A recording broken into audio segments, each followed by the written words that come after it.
कुलधरा गांव का रहस्य। राजस्थान अपनी रेत के टीलों, राजसी किलों और प्राचीन संस्कृति के लिए प्रसिद्ध है, लेकिन यहाँ की धरती पर कई ऐसे रहस्यमयी और डरावने किस्से भी बसे हुए हैं जो सुनने वालों के रोंगटे खड़े कर देते हैं।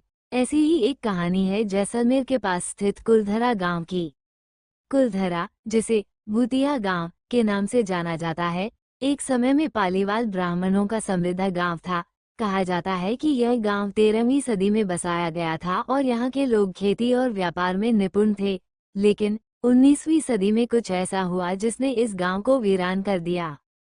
कहानी के अनुसार उस समय जैसलमेर का दीवान सालिम सिंह अपनी क्रूरता और अत्याचारों के लिए कुख्यात था। वह अपनी शक्ति का दुरुपयोग करता था और गांव वालों पर भारी कर लगाता था। एक दिन दीवान की नज़र गांव के मुखिया की खूबसूरत बेटी पर पड़ी। उसने उसे जबरन अपने हरम में लाने की ठानी।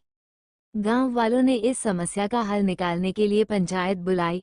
वे जानते थे कि दीवान का विरोध करने का अर्थ होगा उनके पूरे गांव का विनाश, इसलिए उन्होंने एक कठोर निर्णय लिया।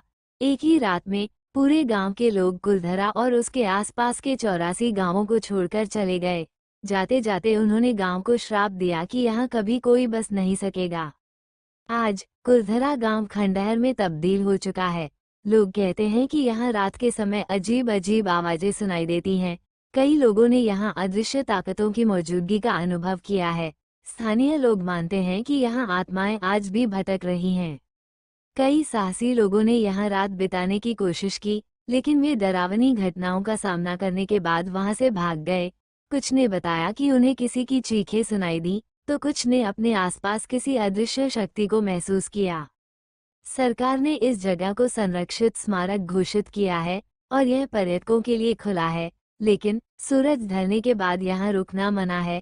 कुलधरा गांव की यह कहानी समय के साथ और भी रहस्यमयी बनती जा रही है।